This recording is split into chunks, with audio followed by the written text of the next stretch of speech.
बच्चे ने देखा कि हर बार जब कोई रात को पहाड़ में गायब हो जाता था, उसके पापा घर एक भारी सूटकेस घसीटते हुए आते थे। लेकिन जब बच्चा उनसे क्यूरियोसिटी में पूछता तो वो बस अजीब निगाहों से देखते और कहते सोने जाओ। लेकिन फ्लोर पर खून के धब्बे देखकर बच्चे की क्यूरियोसिटी और बढ़ गई। जब उसने देखा कि उसके पापा उस सूटकेस को किचन की तरफ ले जा रहे हैं तो उसने चुपचाप उनका पीछा करने का फैसला किया। पर जो उसने देखा उससे वो इतना डर गया कि जमीन पर गिर पड़ा। पापा ने आवाज सुनी और तुरंत बाहर आए, गुस्से में चिल्लाए सोने जाओ। जब से उसे याद है, उसके पापा की एक एम्पनाडा शॉप थी जो बहुत सक्सेसफुल थी। दूर दूर से लोग सिर्फ उनकी एम्पनाडास खाने आते थे। कुछ लोग कहते थे कि ये एम्पनाडास मर्दों के लिए एनर्जी का सोर्स है और औरतों के लिए ब्यूटी का सीक्रेट। लेकिन बच्चा कभी समझ नहीं पाया कि इन एम्पनाडास में ऐसा क्या था जो लोग पागल हो जाते थे। उसके पापा कभी भी ये सीक्रेट नहीं बताते थे। 12 साल ऐसे ही निकल गए, लेकिन बच्चे की क्यूरियोसिटी वही की वही रही। एक दिन जब उसके पापा ध्यान नहीं दे रहे थे तो उसने एक एम्पनाडा का एक बाइट लिया, लेकिन उसका टेस्ट इतना अजीब था कि सहना मुश्किल हो गया। लंबी लाइन देखकर उसकी क्यूरियोसिटी और बढ़ गई। उसी वक्त एक रेगुलर कस्टमर आई और वो रोक नहीं पाई खुद को। उसने पूछ लिया कि ये एम्पनाडास कैसी लगती है। वो औरत मुस्कुराई और बोली, ये सबसे टेस्टी एम्पनाडा है जो मैंने कभी खाई है। जब वो बड़ा हुआ, उसके पापा ने उसे किचन में डो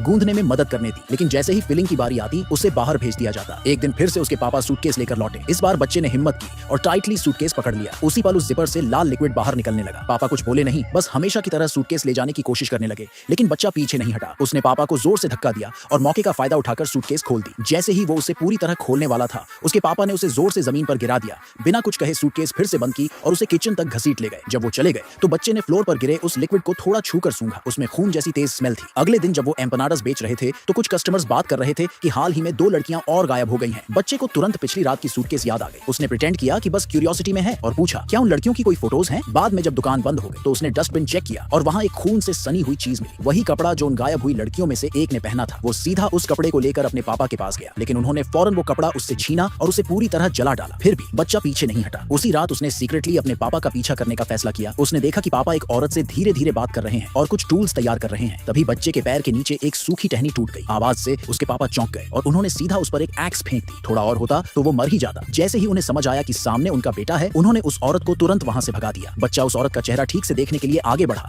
लेकिन उसके पापा ने उसे जोर से रोक लिया। इसी खींचातानी में उसके पापा ने सीने में तेज दर्द होने का नाटक किया, लेकिन बच्चे को शक था कि सब ड्रामा है। फिर भी उसने उन्हें सहारा देकर घर वापस लाया। जैसे ही वो फर्स्ट एड बॉक्स लेने गया, पापा अचानक बिल्कुल नॉर्मल होकर खड़े हो गए। जब वो वापस आया तो देखा पापा ने दरवाजा लॉक कर लिया है। इन सारे अजीब बिहेवियर के बाद बच्चे की सच जानने की चाह और स्ट्रांग हो गई। अब वो उनका पीछा नहीं कर सकता था, इसलिए उसने सीक्रेटली किचन में एक हिडन कैमरा लगाकर उसे एक कोने में छुपा दिया। फिर वो हमेशा की तरह लिविंग रूम में बैठा रहा। मिडनाइट में उसके पापा फिर से सूटकेस लेकर लौटे। हमेशा की तरह उन्होंने उसे पास नहीं आने दिया और उसे रूम में जाने को कहा। बच्चा मान गया, लेकिन जैसे ही उसके पापा किचन की तरफ गए, वो फिर से चुपचाप उनके पीछे गया। जब वो दरवाजे के पास पहुंचा तो अंदर से आती आवाजें सुनकर उसका शरीर कांपने लगा। डर के बावजूद उसने अपना फोन निकाला और कैमरा की रिकॉर्डिंग चेक करने के लिए वीडियो प्ले कर दी।